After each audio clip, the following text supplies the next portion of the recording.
ટોપ સ્ટોક્સની details જાણીએ. સહયોગી નીરજ અને તૃપ્તિ આપણી સાથે જોડાઈ ગયા છે. આપ બંનેને ગુડ મોર્નિંગ. નીરજ, શરૂઆત કરીએ. કયા સ્ટોક્સ આજે ફોકસમાં રહેશે? જી, આજે ઘણા બધા હવે આપણે નિફ્ટીની કંપનીઓના પરિણામ આવ્યા છે, એટલે એના પર ખાસ ફોકસ રહેશે. સૌથી પહેલાં આઈટીસીના પરિણામ પર નજર કરી લઈએ. જુઓ, અહીંયા ખાસ કરીને પરિણામો છે ઓવરઓલ એક અપેક્ષા કરતાં ઓછા જોવા મળ્યા છે, અને કંપનીએ એકવારનો ખાસ કરીને એકવારનો અહીંયાથી EIH હોટલના એક્વિઝિશન માટેનો ખર્ચ નોંધાવ્યો છે 527 કરોડનો. એને લઈને થોડી ઘણી અહીંયા અસર વધતી જોવા મળી છે. એટલે પ્રોફિટ જુઓ લગભગ 1.2% જેટલો જ વધતો જોવા મળ્યો છે. રેવન્યુ લગભગ 9% જેટલી વધતી જોવા મળી છે. એબિટા માં લગભગ 1.7%નો ઉછાળો છે, અને માર્જિન અહીંયાથી ખાસ કરીને 36.5%થી ઘટીને 34.2% પર રહેતા જોવા મળ્યું છે. અહીંયા સિગરેટ વોલ્યુમ ગ્રોથ લગભગ 5%ની આસપાસ આપણને રહેતા જોવા મળ્યા છે, જે 3 થી 4%નું એક ખાસ કરીને અનુમાન હતું, એટલે એના પર એક ખાસ ધ્યાન રાખતા રહેજો. અહીંયા એમણે એક પ્રસુમા કરીને રેડી ટુ ઇટ બ્રાન્ડ છે, એનું 187 કરોડમાં અધિગ્રહણના પણ સમાચાર અપડેટ તેમણે આપી છે. 100% હિસ્સાનું અધિગ્રહણ 3 વર્ષમાં તેઓ કરશે. અત્યારે તો એમણે માત્ર 43.8 એટલે કે 43.8%, 44% જેટલા હિસ્સાનું અધિગ્રહણ કર્યું છે. એટલે આઈટીસી પર આજના દિવસે ખાસ ફોકસ રાખતા રહેજો. જો કે બ્રોકરેજ અહીંયાથી તમને થોડાક મિશ્ર આવી રહ્યા છે. જો મોર્ગન સ્ટેનલી ઓવરવેટ કોલ આપી રહ્યા છે, 578નો ટાર્ગેટ આપી રહ્યા છે. એમનું કહેવું છે કે ટોપલાઇન અહીંયાથી દરેક સેગમેન્ટની અંદર સારો રહેતો જોવા મળ્યો છે. બીજી તરફ JP મોર્ગન જો ઓવરવેટનો કોલ આપી રહ્યા છે, 505ના ટાર્ગેટ આપી રહ્યા છે. એમનું કહેવું છે કે Q3 મિશ્ર રહ્યું છે. રેવન્યુ અહીંયાથી તમને ઇનલાઇન રહેતા જોવા મળી રહ્યા છે, પરંતુ માર્જિનની અંદર એક થોડુંક દબાણ આવતું જોવા મળી રહ્યું છે. એટલે આજના દિવસે કદાચ તમને અહીંયા થોડો ઘણો ઘટાડો આવતો જોવા મળે, એક અપેક્ષા કરતાં ઓછા પરિણામોને લઈને. એટલે એના પર એક ખાસ ધ્યાન રાખતા રહેજો. બીજી તરફ ભારતીય એરટેલના પરિણામ આપણને આવતા જોવા મળ્યા. જો પ્રોફિટની અંદર બહુ સારો ઉછાળો જોવા મળ્યો છે. ક્વાર્ટર બેઝિસ પર 3500 કરોડથી વધીને સીધો 14000 કરોડ પર આપણને પહોંચતો જોવા મળ્યો છે. રેવન્યુ જો કે અહીંયા માત્ર 9% જેટલી જ વધતી જોવા મળી છે, પરંતુ એબિટાની અંદર એક 12.5%નો ઉછાળો છે, અને માર્જિન લગભગ 52.7%થી વધીને 54.5% પર રહેતા જોવા મળ્યા છે. એટલે દરેક ફ્રન્ટ પર અહીંયાથી સારા પરિણામો છે. એવરેજ રેવન્યુ પર યુઝર એટલે કે આરપુની જે વાત કરીએ છીએ, 208થી વધીને 245 પર રહેતી જોવા મળી છે, જે કંપની માટે ઘણું સારું કહી શકાય. એટલે એના પર એક ખાસ ધ્યાન રાખજો. જો કે Q3માં 853 કરોડની એક વધારાની ખોટ સામે 7546 કરોડનો એક એક્સેપ્શનલ નફો થયો છે, જેને કારણે આપણને આજે આંકડા ફિગર છે ખાસ કરીને નેટ પ્રોફિટનો એ થોડો ઊંચો રહેતો જોવા મળી રહ્યો છે. અને મોબાઈલ ડેટાનો જે ઉપયોગ છે એની અંદર લગભગ 23%, અને ગ્રાહક દીઠ વપરાશ અહીંયાથી 24.5 GB પ્રતિ મંથ જેટલો રહેતો જોવા મળ્યો છે. એટલે ખાસા એવા લોકો હવે ડેટાનો ઉપયોગ કરતા રહ્યા છે. એટલે સારા પરિણામો એરટેલના ઓવરઓલ છે. જો મોર્ગન સ્ટેનલી અહીંયાથી ઇક્વલ વેટનો કોલ આપી રહ્યા છે, 1650ના ટાર્ગેટ આપી રહ્યા છે. એમનું કહેવું છે કે ભારતીય બિઝનેસનું રેવન્યુ બધું અહીંયાથી અનુમાન મુજબ જોવા મળી છે. એબિટા લગભગ 2% જેટલો વધારે આવતો જોવા મળ્યો છે. એટલે એના પર એક ખાસ ધ્યાન રાખજો. જો કે એમનું ડેટ પણ અહીંયાથી થોડું ઓછું થતું જોવા મળ્યું છે. HSBC બાયકોલ આપી રહ્યા છે, 1940ના ટાર્ગેટ આપી રહ્યા છે. અને એમનું કહેવું છે ગ્રોથ માટેના જેટલા પણ પરિબળો છે, તમામ પરિબળો અત્યારે યોગ્ય સ્થિતિની અંદર છે, એવું HSBC માની રહ્યું છે. CLSA આઉટ પરફોર્મના કોલ સાથે 1860ના ટાર્ગેટ આપી રહ્યા છે. અને એમનું કહેવું છે ખાસ કરીને કે આવનારા સમયની અંદર અહીંયાથી એક સારો એવો આરપુની અંદર 5%નો જે ગ્રોથ જોવા મળ્યો છે, તે અહીંયાથી રિલાયન્સ જીઓ કરતાં પણ થોડો વધારે છે. એટલે ભારતીય એરટેલ પર ખાસ કરીને આજના દિવસે ધ્યાન રાખજો. સારા પરિણામો છે, અને સારા પરિણામોને પગલે અહીંયા આજે આપણને સારું એક્શન પણ જોવા મળી શકે છે. બીજી તરફ હીરો મોટો કોર્પ અનુમાન કરતાં ઘણા સારા પરિણામ રહેતા જોવા મળ્યા છે. જો અહીંયા 12% જેટલો પ્રોફિટ વધ્યો છે, રેવન્યુ લગભગ 5% જેટલી વધી છે. એબિટાની અંદર લગભગ 8.5%નો ઉછાળો છે, અને માર્જિન જ્યારે બધાના ઘટી રહ્યા છે, આપણે જોયું તો ઓટો કંપનીઓના માર્જિન પર થોડી ઘણી ચિંતાઓ હતી, 14%થી વધીને 14.5% જેટલા માર્જિન રહેતા જોવા મળ્યા છે. એટલે દરેક ફ્રન્ટ પર અહીંયાથી સારા પરિણામો હીરો મોટો કોર્પના છે. અને ₹100નું ઇન્ટરમ વચગાળાનું એક ડિવિડન્ડ પણ કંપનીએ જાહેર કર્યું છે. એટલે ઓવરઓલ એક સારા પરિણામો હીરો મોટો કોર્પના છે. અહીંયાથી એક સારા આપણે આ અપેક્ષા રાખી શકીએ છીએ, ખાસ કરીને આજના દિવસે કારોબારની. બીજી તરફ બ્રિટાનિયાના પરિણામો આવ્યા. અહીંયા બ્રિટાનિયાના પરિણામો પણ અનુમાનથી સારા રહેતા જોવા મળ્યા છે. લગભગ 5% ઉછાળો જોવા મળ્યો છે. પ્રોફિટની અંદર રેવન્યુ લગભગ 8% જેટલી વધતી જોવા મળી છે. જો એબિટાની અંદર 2.9%નો વધારો છે, પરંતુ માર્જિનમાં હજી પણ થોડીક ચિંતા છે. 19.3% ટકાથી ઘટીને 18.4% પર અહીંયા ખાસ કરીને રહેતા જોવા મળ્યા છે. જો કે અહીંયાથી વોલ્યુમ ગ્રોથ જે છે એ ઇનલાઇન રહેતો જોવા મળ્યો છે અને ટોપલાઇન પણ અનુમાન મુજબનો જ રહ્યો છે. એબિટા માર્જિનમાં પણ ખાસ કરીને જે ઓછા કર્મચારીઓ હતા, ખર્ચો ઓછો હતો, એને કારણે એબિટા માર્જિન અહીંયાથી આપણને અનુમાન કરતાં સારા રહેતા જોવા મળ્યા છે. એટલા માટે જો મોર્ગન સ્ટેનલી અહીંયાથી ઇક્વલ વેટનો કોલ આપી રહ્યા છે, 5157ના ટાર્ગેટ આપી રહ્યા છે. બ્રિટાનિયા આજે આમ તો માર્જિન થોડા ઘટ્યા છે પરંતુ અનુમાન કરતાં સારા છે, એટલે આ દ્રષ્ટિએ કદાચ તમને થોડો ઘણો ઉછાળો અહીંયા જોવા મળી શકે. જો કે આ અઠવાડિયે માત્ર સોમવારને છોડી દઈએ તો મોટેભાગની જે એફએમસીજી કંપનીઓ છે એમાં સાપ્તાહિક ધોરણે આપણે ઘટાડો જોયો છે, પરંતુ આજના દિવસે બ્રિટાનિયા પર તમારે ખાસ ધ્યાન રાખવાનું છે. બીજી તરફ અપોલો ટાયર્સના પરિણામ આવ્યા, અનુમાન કરતાં ઓછા છે. પ્રોફિટ જો 32% જેટલો ઘટ્યો છે, રેવન્યુમાં 5%નો ઉછાળો છે, એબિટા અહીંયાથી 21% જેટલો ઘટ્યો છે અને માર્જિન પણ 18.3%થી ઘટીને તમને 13.7% પર રહેતા જોવા મળ્યા છે. એટલે દરેકે દરેક મોરચે અહીંયાથી પરિણામોની અંદર ઘટાડો જોવા મળ્યો છે વાર્ષિક ધોરણે, અને ખાસ કરીને અહીંયાથી ટોપલાઇનમાં પણ તકલીફ છે અને ઓપરેટિંગમાં પણ તકલીફ છે. એટલે આજના દિવસમાં તમને અપોલો ટાયર્સની અંદર એક ઘટાડો આવતો ચોક્કસથી જોવા મળી શકે. બીજી તરફ બીએસસીના પરિણામો આવ્યા છે. જો 36.5% જેટલો પ્રોફિટ અહીંયાથી એમનો ડાઉન થયો છે. આવક માત્ર 2% જેટલી વધી છે. આનું મૂળ કારણ શું? તો જે સેબીના નિયમો ગયા આપણને ક્વાર્ટરની અંદર ડિસેમ્બર મહિનાની આજુબાજુથી આવતા જોવા મળ્યા, એટલે ત્યાં એક ખાસ કરીને વોલ્યુમ્સ જે ઓપ્શન્સના હતા કે ફ્યુચર્સના હતા એ હિટ થતા દેખાયા, ત્યાંથી થોડી આવક ઓછી થઈ અને એમણે ફ્રી સ્ટ્રક્ચરમાં પણ થોડો ઘણો ચેન્જ આ Q3ની અંદર કર્યો હતો. એની અસર અત્યારે આપણને ખાસ કરીને પરિણામોની અંદર આવતી જોવા મળી રહી છે. જો જેફરીઝ અત્યારે પણ અહીંયા કહી રહ્યા છે, હોલ્ડનો કોલ આપી રહ્યા છે, 5250ના ટાર્ગેટ અહીંયાથી આપી રહ્યા છે. તેમનું ખાસ કરીને કહેવું છે એબિટા અહીંયાથી વધતો જોવા મળ્યો છે. ટોપલાઇનમાં પણ એક અનુમાન કરતાં સારું પરફોર્મન્સ અહીંયાથી ખાસ કરીને જોવા મળ્યું છે. જોકે તેમણે આવનારા સમયના જે અર્નિંગ્સના એક્સપેક્ટેશન છે 3-6% જેટલા કટ કર્યા છે. ગોલ્ડમેન સેક્સ ન્યુટ્રલ કોલ આપી રહ્યા છે, એ પણ 5650નો ટાર્ગેટ આપી રહ્યા છે.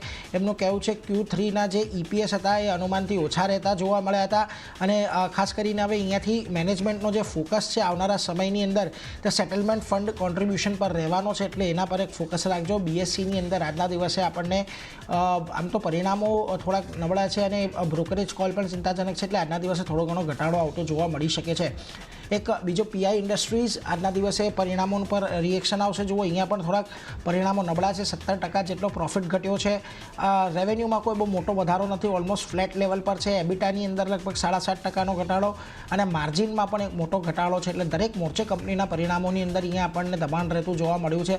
ખાસ કરીને આપણે એટલે આજના દિવસે અહીંયાથી તમને થોડો ઘણો ઘટાડો પીઆઈ ઇન્ડસ્ટ્રીઝની અંદર આવતો જોવા મળી શકે છે. બીજી તરફ રેમકો સિમેન્ટના પરિણામો આવ્યા. જુઓ અહીંયા સારા પરિણામો ખાસ કરીને ટોપલાઇન પર જોવા મળી રહ્યા છે. પ્રોફિટ અહીંયા 93 કરોડથી વધીને 325 કરોડ પર રહેતો જોવા મળ્યો છે. જોકે રેવન્યુની અંદર 6% ઘટાડો છે, એટલે અહીંયા પણ એક એક્સેપ્શનલ આઇટમ કોઈક હોઈ શકે જેને કારણે આ પ્રોફિટની અંદર આટલો મોટો ઉછાળો આપણને જોવા મળી રહ્યો છે. એબિટા લગભગ 29% જેટલા વધ્યા છે અને માર્જિન લગભગ 19%થી ઘટીને 14.5%ની આજુબાજુ રહેતા જોવા મળ્યા છે. એટલે દરેક મોરચે અહીંયાથી પરિણામો ઓપરેટિંગ લેવલે તો અહીંયાથી ખરાબ રહેતા જોવા મળી રહ્યા છે. જો પણ અત્યારે નોમુરા લગભગ બાયકોલ આપી રહ્યું છે, 1000ના ટાર્ગેટ આપી રહ્યું છે. એમનું કહેવું છે Q3 ના વોલ્યુમ ગ્રોથ જે છે એ અપેક્ષા કરતાં ઓછા રહ્યા છે અને એને કારણે એબિટા અહીંયાથી આપણને નીચલા સ્તર પર રહેતું જોવા મળ્યું છે. જોકે નેટ ડેટ ટુ એબિટાનો જે રેશિયો છે એ પણ અહીંયાથી ઘટતો જોવા મળ્યો છે. જેફરીઝ હોલ્ડ કોલ આપી રહ્યા છે, 845ના ટાર્ગેટ આપી રહ્યા છે. એમણે પણ FY25ના એબિટાના અનુમાન જે છે 4% જેટલા ઘટાડ્યા છે અને CLSએ અંડર પરફોર્મનો કોલ આપીને ટાર્ગેટ પહેલાં 855ના આપ્યા હતા, તે ઘટાડીને અત્યારે 795ના કરી દીધા છે. ખાસ કરીને એમનું કહેવું છે કે Q3નો એબિટા જે છે અનુમાન કરતાં ઓછો રહ્યો છે અને ખાસ કરીને વધારે પડતા ખર્ચ અને એને કારણે અહીંયાથી એબિટા પર અસર આવતી જોવા મળી છે. એટલે રેમકો સિમેન્ટ્સ પણ આજે તમને એક દબાણ તરફી કારોબાર દર્શાવી શકે છે. એટલે આજના દિવસે ભારતીય એરટેલ પર અને હીરો મોટો કોર્પ નિફ્ટીના હીરો કદાચ બની શકે છે. આઈટીસીમાં થોડો ઘણો એક દબાણ આવી શકે છે. આ ઉપરાંત બ્રિટાનિયામાં પણ એક સારી તેજીની અપેક્ષા છે. તો આ બધા પર એક નજર રાખતા રહીશું. પરંતુ તૃપ્તિ, તમારા લિસ્ટમાં કયા શેર્સ આજે જ્યાં ફોકસ રાખી રહ્યા છીએ? Good morning Neeraj. શરૂઆત હું એનસીસીથી કરીશ. તો ખાસ કરીને અહીંયા પણ આપણને Q3ના રિઝલ્ટ આવતા જોવા મળ્યા છે. થોડા મિશ્ર રિઝલ્ટ અહીંયા કહી શકાય. નફાના ફ્રન્ટ પર લગભગ આપણને 12.5%નો એક ઘટાડો જોવા મળ્યો છે વાર્ષિક ધોરણે. ફિગર્સની અગર હું જો વાત કરું છું તો 193 કરોડ પર આપણને નફો આવતો જોવા મળ્યો છે. આવકના ફ્રન્ટ પર લગભગ 1.5%નો અહીંયા આપણે ઉછાળો જોઈ રહ્યા છે અને 5344.5 કરોડ પર આપણને આવક આવતી અહીંયા જોવા મળી રહી છે. એબિટાના ફ્રન્ટ્સ પર નજર કરશું, ત્યાં પણ આપણને એક દબાણ જોવા મળ્યું છે. લગભગ 12.5%નો એક અહીંયા આપણે ઘટાડો જોઈ રહ્યા છે અને 442 કરોડ પર આપણને એબિટાસના ફિગર્સ આવતા જોવા મળી રહ્યા છે. માર્જિનના ફ્રન્ટ પર નજર કરો. માર્જિન્સ પણ અહીંયા નેગેટિવ નંબર્સ જ આપી રહ્યા છે. 9.6% સામે આપણને 8.3% પર આપણને માર્જિન્સના ફિગર્સ જોવા મળી રહ્યા છે. એટલે કહી શકાય કે રિઝલ્ટ્સ અહીંયા ઓવરઓલ ખરાબ કહી શકાય. અને ગઈકાલે પણ જોયું આપણા કાઉન્ટરમાં સારું એવું દબાણ જોવા મળ્યું હતું ઉપરા સરેથી અને રેડ ઝોનમાં કાઉન્ટર બંધ થતું જોવા મળ્યું હતું. આજે રિઝલ્ટ્સનું પણ ઇમ્પેક્ટ કદાચ આજે આપણને કાઉન્ટર પર જોવા મળી શકે છે. ત્યારબાદ નજર કરી લઈએ કોચિન શિપયાર્ડ પર. અહીંયા પણ નફાના ફ્રન્ટ પર આપણે જોઈએ છે તો લગભગ 28% એક ઘટાડો અહીંયા આપણે જોઈ રહ્યા છે. વાર્ષિક ધોરણે અગર ફિગર્સની વાત કરશું તો 177 કરોડ પર આપણને નફો જે છે આવતો જોવા મળી રહ્યો છે. આવકના ફ્રન્ટ પર નજર કરશું પોઝિટિવ નંબર્સ છે. 8.5% એક ઉછાળો આપણે જોઈ રહ્યા છે અને 1147.6 કરોડ પર વાર્ષિક ધોરણે આપણને આવકના ફિગર્સ છે તે આવતા જોવા મળી રહ્યા છે. એબિટાના ફ્રન્ટ પર નજર કરશું ત્યાં લગભગ આપણને 23.5% એક દબાણ જોવા મળી રહ્યું છે. ફિગર્સની વાત કરશું તો 310 કરોડની સામે માત્ર 237 કરોડ પર આપણને એબિટાસના નંબર્સ જોવા મળી રહ્યા છે. માર્જિનના ફ્રન્ટ પર પણ આપણે અહીંયા દબાણ જોઈ રહ્યા છે. લગભગ 29.4%ની સામે આપણને 20.7% પર આપણને માર્જિન્સના ફિગર્સ જોવા મળી રહ્યા છે. ઓવરઓલ આ કંપનીના પણ રિઝલ્ટ અહીંયા આપણે ખરાબ જોઈ રહ્યા છે. એટલે આ કાઉન્ટર પર પણ આજે આપણે કદાચ એક સારું દબાણ જોવા મળી શકે. ત્યારબાદ નજર કરી લઈએ શોભા પર. શોભાની અગર વાત કરીશું તો આપણે જોયું છે કે રિયલ એસ્ટેટનું પૂરું ઇન્ડેક્સ ઘણું એક ફોકસમાં રહ્યું છે આ પૂરા વીકમાં અને આજે શોભાના રિઝલ્ટ આવતા જોવા મળ્યા છે. નેટ નફોની અગર વાત કરીશું તો લગભગ આપણને 45% ગ્રોથ જોવા મળ્યો છે. 15 કરોડની સામે 21.7 કરોડ પર આપણે વાર્ષિક ધોરણે નફાના નંબર્સ આપણને જોવા મળી રહ્યા છે. આવકના ફ્રન્ટ પર નજર કરશું તો 79% એક ગ્રોથ અહીંયા આપણે જોઈ રહ્યા છે અને 1224 કરોડ પર આપણને આવક આવતી જોવા મળી રહી છે. પરંતુ એબિટા અને માર્જિન બંને જ એક નેગેટિવ નંબર્સ દેખાડી રહ્યા છે. એબિટાસના ફિગર્સ પર નજર કરશું તો લગભગ 10%નો ઘટાડો છે. માર્જિન્સના નંબર્સ પર નજર કરશું તો આપણને લગભગ અડધા અહીંયા આવતા જોવા મળી રહ્યા છે. એટલે કે 10.8%ની સામે માત્ર 5.5% પર માર્જિન્સ જોવા મળ્યા છે. એટલે ક્યાંક ને ક્યાંક કંપનીનું સેલ્સ જે ઘટ્યું છે તેનું ઇમ્પેક્ટ જે છે આપણને માર્જિન પર જોવા મળી રહ્યું છે. એટલું જ નહીં, આ કંપની વિશે એક રિપોર્ટ પણ આવ્યો હતો જેમાં કંપનીને લોન્ચિંગ કરવામાં પણ આ વખતે Q3માં ઘણું જ મોડું થઈ ગયું, વિલંબ થઈ ગયું છે. તેનું પણ ઇમ્પેક્ટ આપણને માર્જિન્સ પર અહીંયા જોવા મળી રહ્યું છે. ત્યારબાદ ઓરોબિંદો ફાર્મા પર નજર કરશું. અહીંયા આપણે રિઝલ્ટ્સના ફ્રન્ટ પર પહેલાં નજર કરી લઈએ તો 10%નો નફો અહીંયા આપણને વાર્ષિક ધોરણે ઘટતો જોવા મળ્યો છે. આવકના ફ્રન્ટ પર 8.5%નો ઉછાળો જોઈ રહ્યા છે. એબિટાના ફ્રન્ટ પર અગર નજર કરશું તો 1601 કરોડની સામે 1627.7 કરોડ પર આપણને એબિટાસના નંબર્સ જોવા મળી રહ્યા છે. માર્જિનના ફ્રન્ટ પર નજર કરશું તો એમ કહી શકાય કે ફ્લેટ કહી શકાય. ઓવરઓલ 21.8%ની સામે આપણને 20.4% પર આપણને માર્જિન્સ આવતા જોવા મળી રહ્યા છે. ઓરોબિંદો ફાર્માનું પણ કાઉન્ટર્સ ફોકસમાં રહેશે અને બીજી તરફ તેના પર બ્રોકરેજ રિપોર્ટ આવ્યો છે જેમાં ઓરોબિંદો ફાર્મા પર યુબીએસસી તરફથી આપણને સેલ રેટિંગ આવતા જોવા મળ્યા છે. લક્ષ્યાંકની વાત કરશો 1333 રૂપિયા પ્રતિ શેરના તેમને લક્ષ્ય આપ્યા છે. એટલે ખાસ કરીને તેમનું કહેવું છે કે Q3માં રેવન્યુમાં એક ઓવરઓલ એક નુકસાન જોવા મળી રહ્યું છે અને લગભગ $300 મિલિયન ઓવરઓલ રેવન્યુ અહીંયા છે. યુએસની જે રેવન્યુ છે તે અહીંયા આપણને જોવા મળી છે. આ કારણસર એટલે કે તેમનું કહેવું છે કે રિપોર્ટ મુજબ કે યુએસનું જે વેચાણ જે છે તે ઓછું આવ્યું છે, તેનું ઇમ્પેક્ટ આવક પર જોવા મળ્યું છે. આ કારણસર એક બ્રોકરેજ રિપોર્ટ આપણને નેગેટિવ જોવા મળી રહ્યા છે. ભારતીય હેક્ઝાકોમના પરિણામ પર પણ ખાસ નજર રાખવાની રહેશે. QOQ ધોરણે નફો 3% વધ્યો છે. આવકના ફ્રન્ટ પર લગભગ 7%નો ઉછાળો છે. એબિટાના ફ્રન્ટ પર 15%નો ઉછાળો અહીંયા આપણને જોવા મળી રહ્યો છે અને 1151.7 કરોડ પર આપણને એબિટાસના નંબર્સ આવતા જોવા મળી રહ્યા છે. માર્જિનના ફ્રન્ટ પર નજર કરશું તેમાં પોઝિટિવ નંબર છે. 47.8%ની સામે 51.2% પર આપણને માર્જિન્સ આવતા જોવા મળ્યા છે. એટલે ખાસ કરીને આ કંપનીના ખૂબ જ પોઝિટિવ નંબર્સ અહીંયા આપણે જોઈ રહ્યા છે. નો ડાઉટ ભારતીય એરટેલના રિઝલ્ટ્સ પણ સારા આવ્યા છે અને હવે તેની કંપની જે છે ભારતીય હેક્ઝાકોમ તેની સબસિડિયરી કંપની કહી શકાય તેના પણ આપણને પોઝિટિવ રિઝલ્ટ્સ અહીંયા આવતા જોવા મળ્યા છે અને કંપનીએ ખાસ કરીને 1134 કરોડ સુધીમાં ખર્ચે પૂરા તેઓ ઇન્ડસ ટાવર્સમાં પોતાના અમુક ટેલિકોમ ટાવર્સ છે જે તેઓને ટ્રાન્સફર કરવા જઈ રહ્યા છે અને અગર હું ફિગર્સની વાત કરશું તો 3400 જેટલા ટાવર્સ છે જે તેઓ ઇન્ડસ ટાવરને ટ્રાન્સફર કરશે. એટલે આ કાઉન્ટર પણ ખાસ ફોકસમાં જોવા મળી શકે છે. ત્યારબાદ નજર કરી લઈએ સોનાટા સોફ્ટવેર પર. અહીંયા પણ Q3ના રિઝલ્ટ આવતા જોવા મળ્યા છે. નફો નેગેટિવ આવ્યો છે. QOQ ધોરણે લગભગ 2%નો ઘટાડો છે. આવકના ફ્રન્ટ પર 31%નો ઉછાળો છે. એબિટના ફ્રન્ટ પર નજર કરશું તો 7.5%નું એક દબાણ અહીંયા આપણને જોવા મળી રહ્યું છે.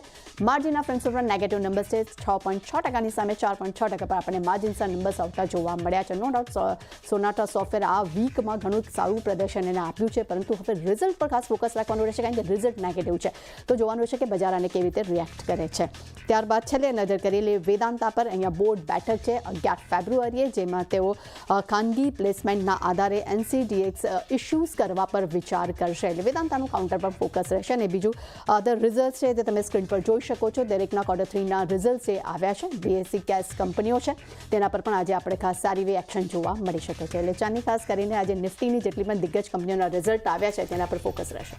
જી, ઘણી બધી કંપનીઓ આપણે આજે ફોકસ